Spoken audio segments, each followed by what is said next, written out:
Hey everyone! So lately I've taken a small break from building quarries and started working on a storage room.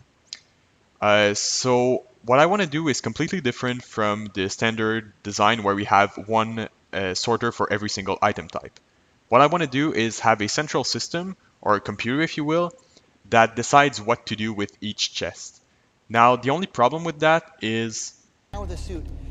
So the technology actually doesn't exist. So Wait, the technology. So instead of building my storage system in a cave with a bunch of scraps, what I'm going to do is make a new video for each new type of technology I create. In this video, what I have is a sorter and shulker box filler that can change its own item type. So here we have a bunch of sorters with no item in them. And if I place some items, then the items will fill in the slots here and start getting put inside these shulker boxes. And then two things can happen from now on. Either the shulker box becomes full, in which case we just break it, or we have no new item coming into the sorter for more than 5 minutes. And in that case, we suck out the sorting item, put it inside the shulker box, and then break the shulker box. The reasoning behind this is that in most storage room systems, you very rarely input a lot of item types at once. So having one sorter for every single item is very wasteful. Now that sounds like a pretty easy concept, but in practice, things get super hard. For instance, making a one wide tileable 5-minute timer that can be reset anytime is super difficult. So here instead I cheat a bit. What I do is I use a signal strength memory cell, so this comparator feeds inside this one which loops back. And whenever I get a new item inside the sorter, I just power the memory cell up to signal strength 15. And every 20 seconds or so, there's a timer here that subtracts 1 from every single memory cell. And if ever a memory cell reaches power 0, then we have a falling edge detector here that sends a signal to break the shulker box.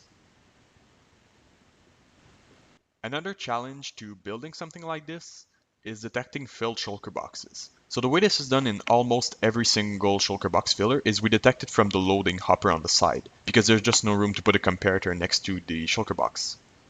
But the problem with this is it's possible to have a filled shulker box, maybe 10 or so items in here, and then the signal strength will still be 1, so the shulker box won't be broken.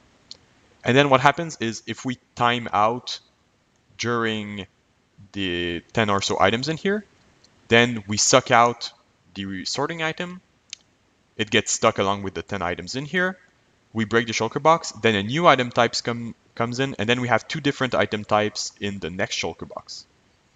So fortunately, there's no way to completely prevent it, but the way I do it here is I take the signal from this comparator, use it to push this block out of the way so that this piston can never grab the cauldron, and this means we don't suck out the remaining item.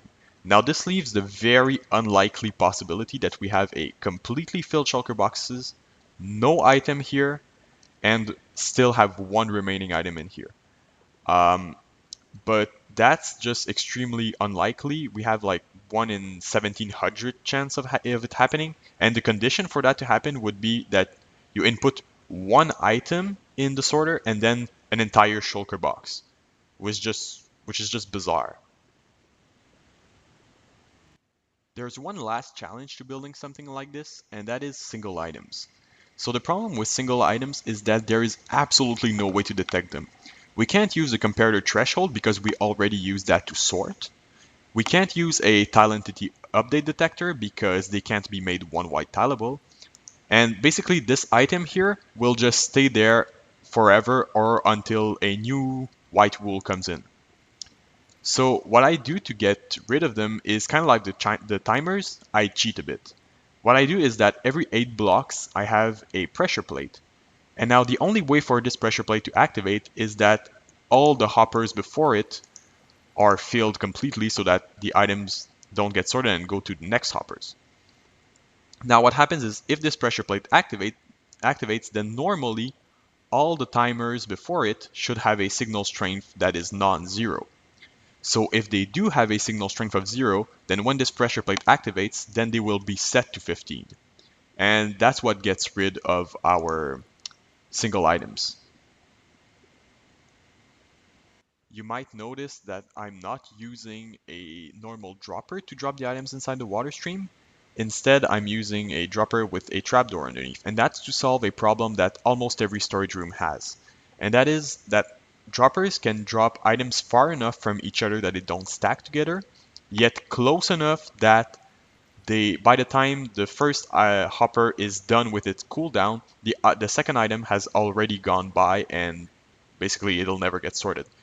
But here, this is a real problem because we have very limited amounts of sorters, and we can't afford to waste many sorters on a single item type. They all have to have a single item type. So the way I solve this is I simply drop two items very close to each other, then close the trapdoor long enough for the items to stack together, and then basically we get groups of items coming in at half hopper speed, but since they're all two items, then we do get single hopper speed.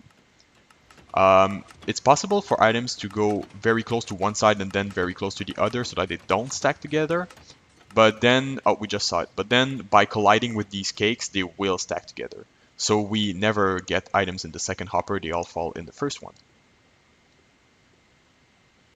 Obviously, the system is infinitely expandable, but because you're limited by hopper speed, I think going beyond 32 or maybe even 24 sorters is kind of pointless. Especially because these sorters are pretty tile entity heavy, so you might want to watch out for lag because they contain a lot of comparators, and comparators are tile entities after all. Obviously, there will be a world download in the description. I've already prepared a few other contraptions that I want to use in my storage systems, so you can expect some new videos pretty soon. As always, thank you very much for watching, and have a nice day.